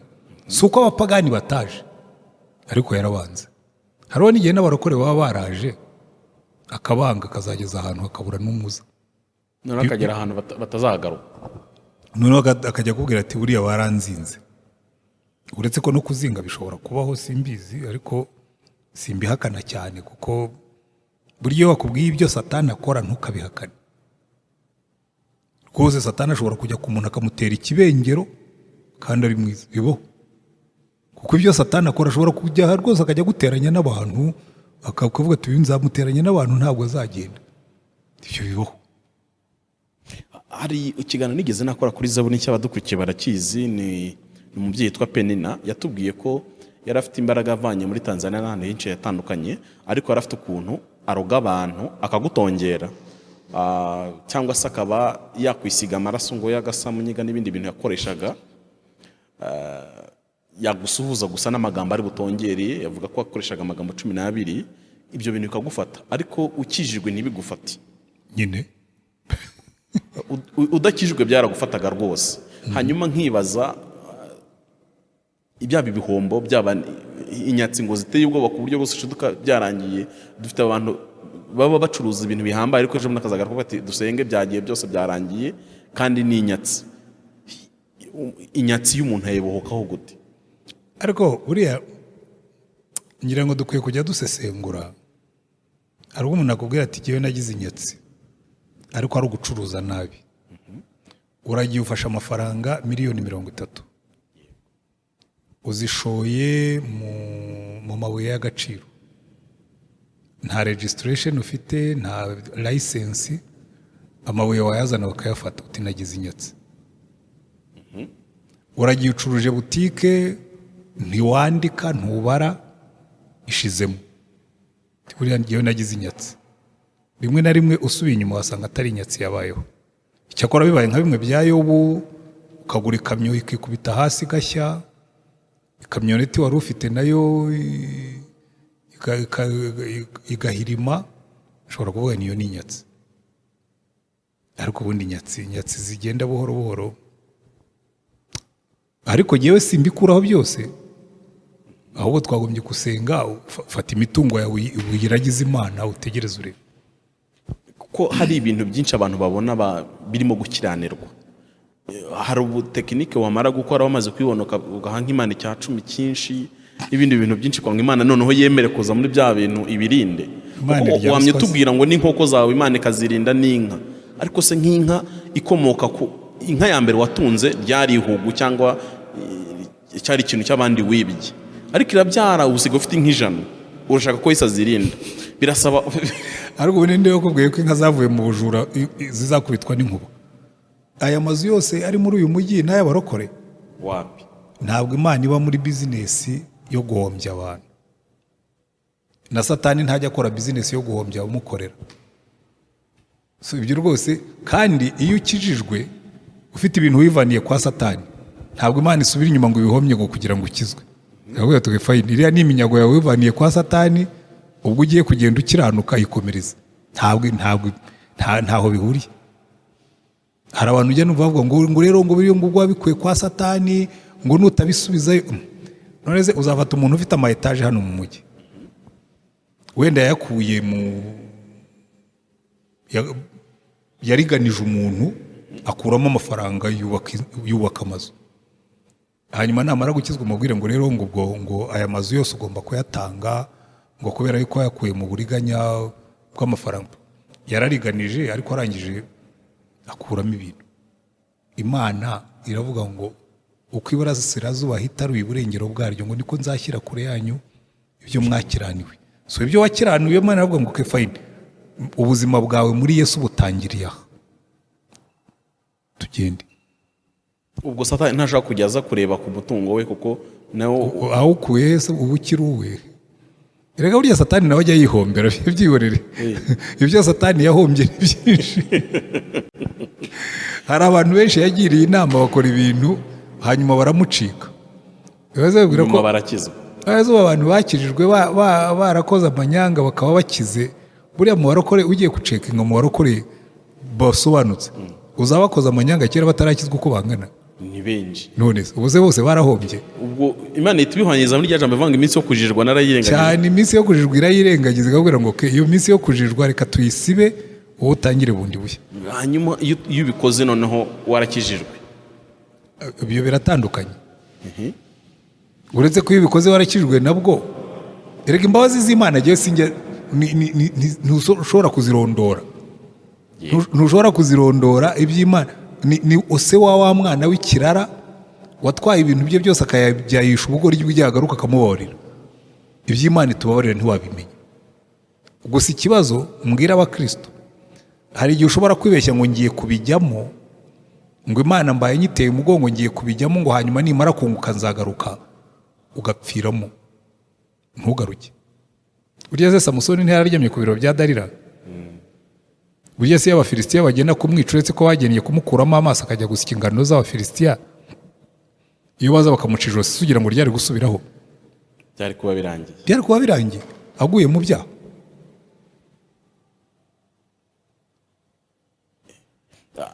Tugaruke kuri ibi bitero by'abadayimoni bya buri munsi ko abadayimoni bajya bishushanya n'indwara zisanzwe. Iriya ndwara Yobu yarwaye ni indwara isanzwe mu buvuzi igaragara, ku buryo ntekereza ko nk'umukire wari uriho kirya gihe atabuze kujya kwivuza no mu baganga basanzwe, ariko ntikiri.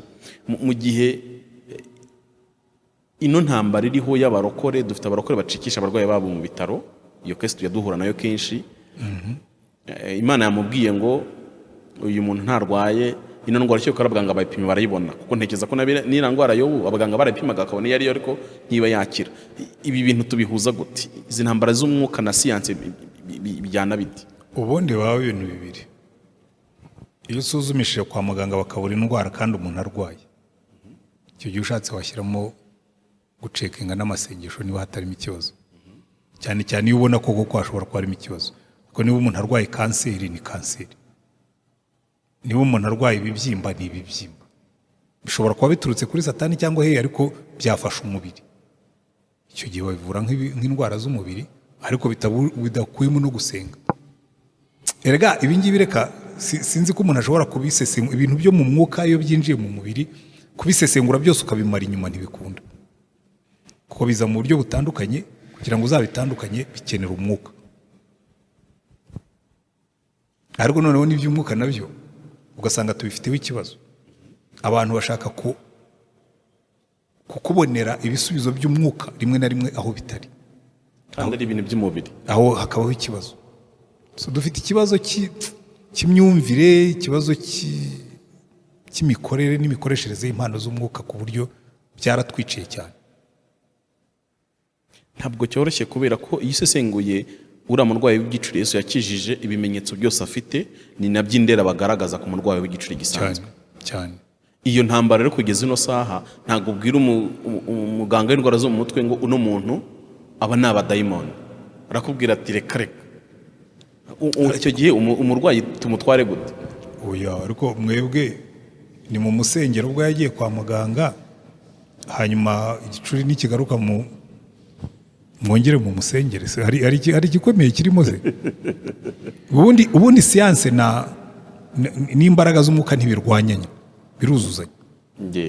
Mujyane kwa muganga ariko unamusengere.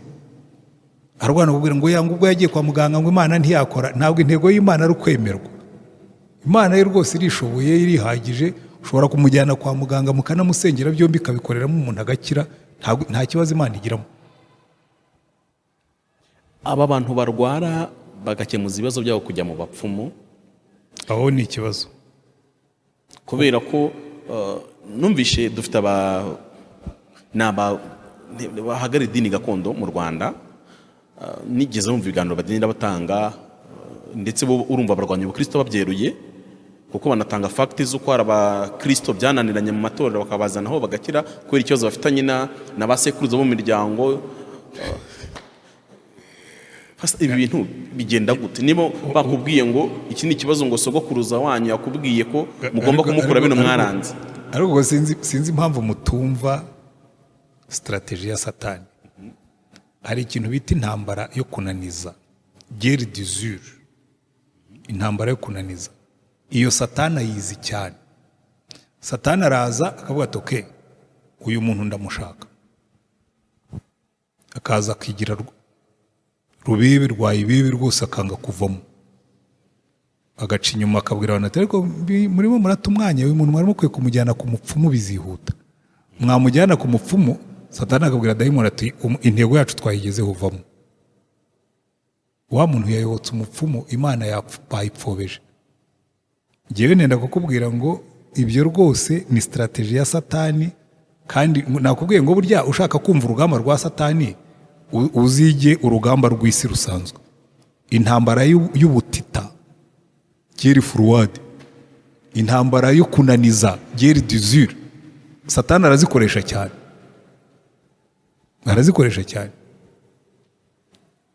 Ko twebwe abakristo basanzwe bakijijwe adushyira muri guerre froide, ntakwatake ariko akakubangamira mu buryo bwinshi. Hariho rero nabo yataka agakoresha guerre d'usure, intambara yo kunaniza, akanga kuvamo, mukamujyana mu bapfumu, mwagerayo akabwira umudayimoni ati vamo rero ngo byatunganye, umuntu twamubonye twamujyanye. Hari n'igihe reka nkwerekeye iyindi ntambara yo kunaniza abantu batajya bamenya. Nusoma igitabo cyitwa Screw Tape, mu gifaransa bagihinduye ngo ni Tactique du Diable, harimo akadayimoni gatoya kitwa Wormwood, gafite cya anko cyitwa Screw Tape, ni nawe witiriwe icyo gitabo. Ako kadayimoni rero kari gashinzwe umuntu, kakajya gatanga raporo kwa anko, kamuvuga ati wa muntu namuteje ibyago pe, amerewe nabi. Ariko anko akamubwira ati ariko rero Wormwood ufite ikibazo, ko mbona urampa raporo y'uko umuntu wamuteje ibyago, ariko ntumpa raporo y'uko yavuye ku mwanzi wacu ari we Yesu. Bukeye aramugatira rero nkugira inama, ndabona akazi kagiye kukunanira. Uyu muntu umuteza amahoro, umuteze prosperity, arye aryame yunguke, hanyuma azibwiriza akorohereza akazi. Hari igihe satani aduteza prosperity. Pamfili yarasengaga, Antoine yarasengaga akiri umukene, hanyuma ubukire satani akabubererekera bukirundi wawe, hasigaye ukaryoherwa n'amadiva, ukafata remote control ukajya ushyiraho televiziyo ya wide screen, ukareba imipira, ukareba amakuru. Bakubwira ati ariko tujye gukesha, tujye gusenga. Batariko shaba umuntu aba afite akazi kenshi, ubu ngubu mfite iminaniro, maze iminsi mu kazi, kwisha no gusenga mu gihe gitoya na Yesu ugasanga twaramutendetse, kuko usigaye usurwa n'abantu biyubashye bakomeye. Ese wowe uzakomeza umwe fanta, ugerageza no kuka Hennessy ugasanga akaveruje, ugasanga amadivayi yatangiye atonze umurongo, akurikiye n'amarikeri. Satani agatangira kushakira teori zoroshya ibintu. Kubera iki? Prosperity my friend. Tactique du diable, amataktike ya satani ni menshi. So iyi ntambara turwana igira amastrategy. Satani afite amastrategy menshi. Hari abakoresha w'intambara y'umuriro akakotsa ugahunga, hari abakoresha intambara y'ubutita nk'iyo ngiyo akagutwara ni ruto, hari abakoresha guerre d'usure akaruhanya mukazijyanayo. So byose arabikoresha. Ariko niyo mpamvu Paulo yanditse aravuga ngo duhagarare tudatsinzwe n'uburiganya bwa satani, kuko nibwe na rimwe ndetse ngo yigaragaza nk'amarayika w'umucyo. Dr. hari ibiganiro bibiri nabonye, kimwe naragikoze kuri Zaburi Nshya kiriho cy'umumama witwa Mama Letitia. Abantu bagikurikiye, ni session ndende cyane, avuga ukuntu umukobwa we yamutanze, atanga roho ye muri Illuminati kugira ngo bamuhe power. Ibintu yavuze biteye ubwoba. Nicyo kiganiro kirekire cyakozwe kuri Zaburi Nshya, gifite amasaha agera muri 29 gutyo. Urumva ko ari kirekire kandi cyakurikiranwe n'abantu barenga 100 kuri buri hafi buri session. Urumva ni ibintu byenteresa abantu. Hari n'abandi bantu mu Rwanda bajya bavuga ibintu bisa gutyo, bajyaga kuzimu bagakoresha imbaraga izi n'izi, bakagera gutya bakagera gute. Noneho iyo ari ibitero, ise habaho itsinda rishobora kuba rikora gutyo nyine, ari intwaro satani akoresha kugira ngo arwanye abantu biri aho, ese hari ahantu koko abantu we nakwitanga tujya consecration bakiha Imana, hari n'abantu ashaka kwiha Satani burundu burundu bati njyewe ndakubera umwagenti cyane, ahubwo nibyo bakora. Si byo muransetsa. Ngeweho nigaga muri Amerika, Pasadena, hari urusengero rwa Satani binanditseho Satanic Temple, reka Satanic Tabernacle. wigeze winjiramo? Njya kwendamo iki? Ngewe reka ngubwire Pamphile, ntiwumva nk'icyo kiganiro cyarebwe n'abantu 100,000 ngahe, sinshobora no kucyumva kubera iki. I don't have time to waste. Umuntu umbwira ngo twajyaga ikuzimu, sinenda kujya ikuzimu, nta n'icyo nenda kuhakora, nta n'uwo nenda koherezayo, nta n'ubwo icyo nzagitaho umwanya ko ntacyo kinyungura. Umudayimoni naza nzarwana nawe mu mbaraga z'umwuka, sinkeneye kumenya ko ikuzimu habayo. Ariko abantu ibintu by'umwuka babigize nka filime, n'abantu benshi babireba nta nubwo baba barimo kwiga uburyo barwana nabyo, ntacyo bibamarira. Rero ngewe kandi dongo icyo mbikubwirira sinzabitangaho urugero, sinzanabyigishaho, n'uwajyagayo sinzamutumira ngo aze kwigisha kubera iki, ntacyo ari bunyigisha. Kihese kuza nkamara icyumweru, nagiye mbona abantu umuntu ngo muze mumara icyumweru mwumva umuntu wajyaga kuzimu, ahubwo niba yarajyaga mu ijuru ho najya kumwumva. Uretse ko nabo hari uwo numvise wagiyeyo, mbitega amatwi ndabona agomba ko atariho wagiye. Rero burangira ihinyu rikomeye. Umuntu arambwiye ngo yagiye mu ijuru ngo abona inzu z'ibyatsi, ngo abona abantu bamwe bagenda mu bimodoka binini. Abana ya ngewe ijuru tuzajyamo nta nzu z'ibyatsi ziriyo. Ariko ayo mayereko hariho cyane yakunze no kuvuga ngo nagiye mu ijuru, ngo cyangwa nagiye mu ijuru ngo mbona inzu yawe, ngo ugeze muri fondasiyo yaranze kuzura, ngo kuko nta cya 10, ngo nta maturo ntaki, wabihuza n'ibyo yose yavuze.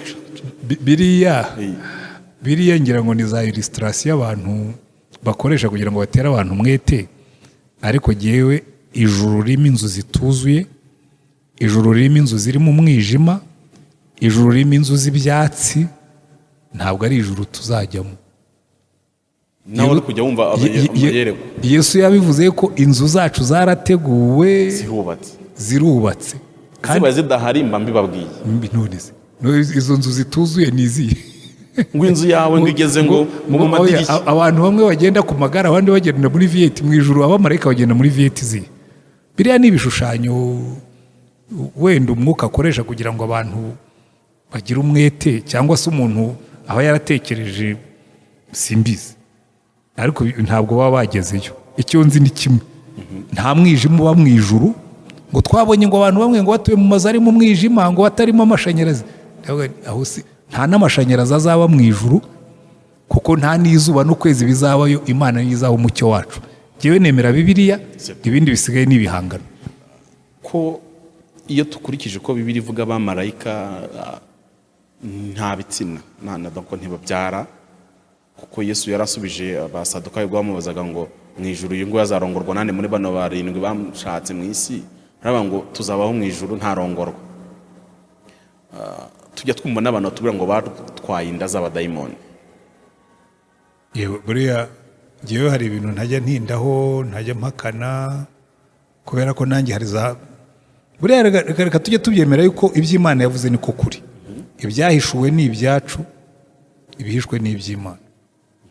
Okay, niba umuntu yatwaye inda y'umudayimoni akamubyara, reka dusengere uwo mwana azaho umuntu w'Imana. Ngewe ntabyo njya ntindaho rwose. Nta gihe mfite cyo guta ku bintu bidafite icyo binyungura mu kwizera kwanjye cyangwa mu kw'abandi. Niba umuntu azaryama rote ati buriya n'abadayimoni bari barimo kunsambanya, banamuteye inda, akaburya tuzakoresha ADN turebe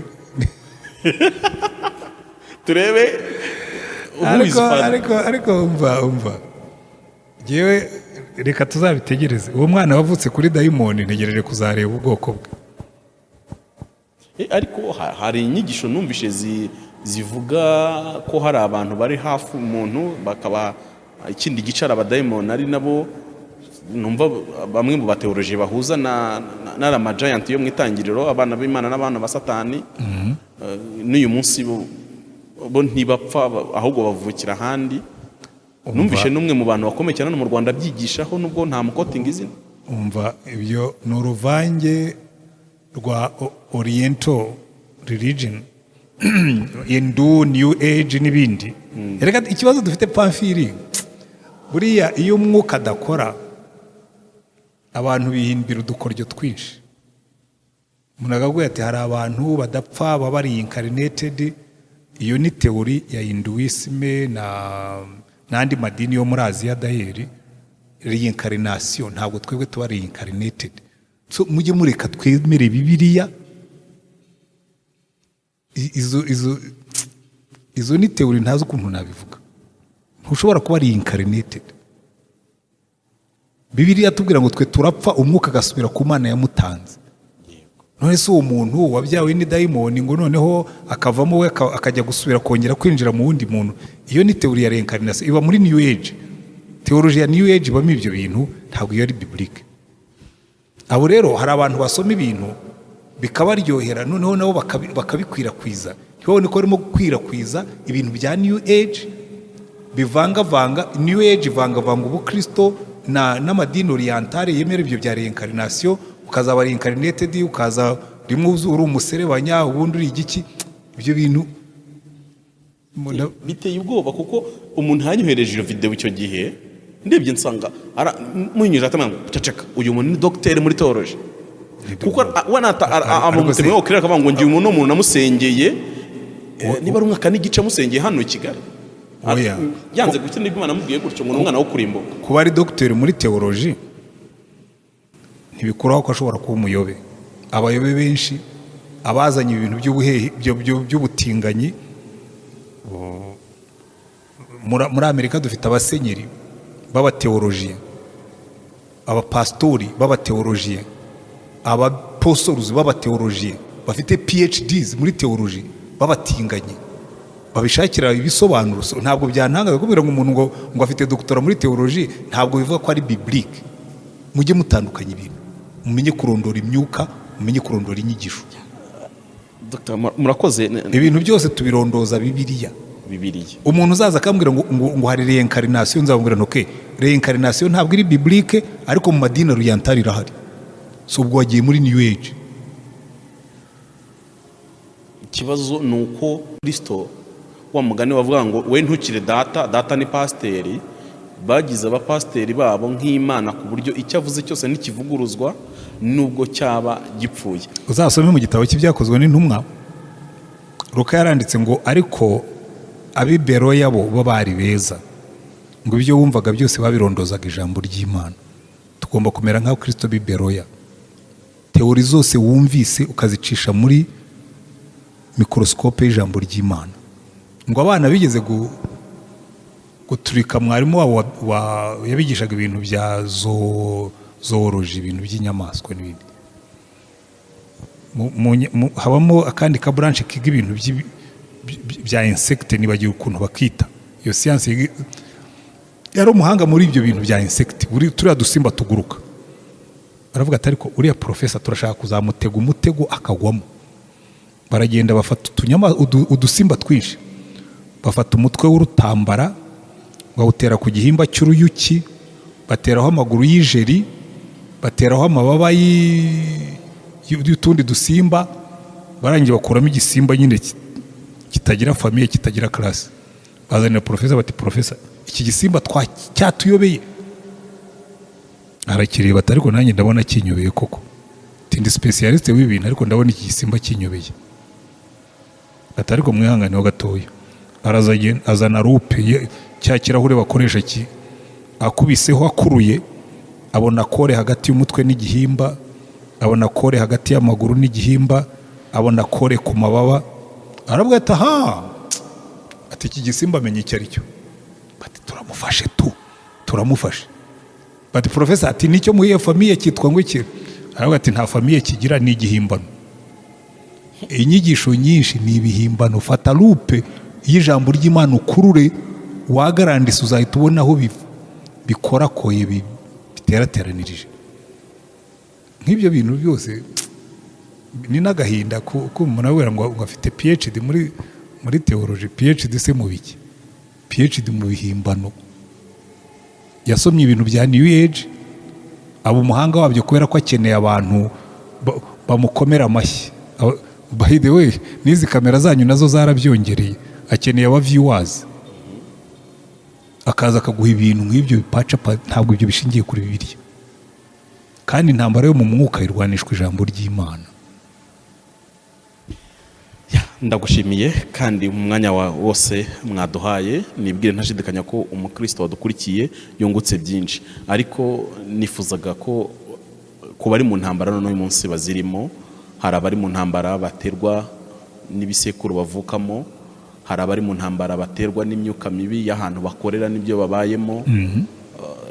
Numvaga nshaka kubaha akanya none mukabagira inama n'uburyo bashaka kurwana kandi bakabohoka. Ibintu ni 3 cyangwa 4. Icya mbere, banza umenye Yesu muzima. Noneho nsigaye narakuyeho Yesu gusa, nongeraho muzima. Umenye Yesu muzima wanesheje Satani akamwivuga hejuru kubw'umusaraba, akaba afite imfunguzo z'urupfu n'izikuzimu. Uwo nguwo niwe uduhagarara inyuma tugacyaha amadayimoni yose. Icya kabiri, iyo umaze kumenya Yesu muzima, menya ijambo rye uryishingikirizeho. Icya gatatu, uzura umwuka utabishidikanya. Icya kane, uhaguruke uhangane n'amadayimoni ayo yaba ariyo yose, uhagarara udatsinzwe, kuko urugamba umwami wacu yararurangije. Nicyo nababwira. Murakoze. Twasoza mu dusengera. Reka dusenge Imana. Turagushimye Mana yacu, mu ijambo ryawe umugaragu wa Pawulo yaravuze ngo ntacyo nikenze kubabwira gishobora kubagirira umumaro. Natwe ntacyo waduhishe mu bishobora kutugirira umumaro. Kandi Mwami Yesu, ubwo wari umaze kudutsindira icyaha n'urupfu, umaze kurihirira ibyaha byacu tutashoboraga kwirihirira, warazutse uravuga ngo ubu nahawe ubutware bwose mu ijuru no mu isi. Urangije ubwira abigishwa bawe ngo noneho namwe nimugende, mbahaye ubutware ku nzoka na sikoropiyo n'imbaraga zose z'umwanzi, muzirukana abadayimoni mu izina ryanjye. Turasenga uyu munsi ngo ufashe buri mukristo wese urimo kurwana intambara, urimo guhura n'ibitero, umaze igihe kirekire ndetse arwana nabyo, asobanukirwe neza ko dufite ubutware muri wowe mu mbaraga z'umwuka wawe wera. Utwigishe, uduhugure, nurangiza uturwanire urugamba udutsindire, mu izina rya Mwami wacu Yesu Kristo. Amen.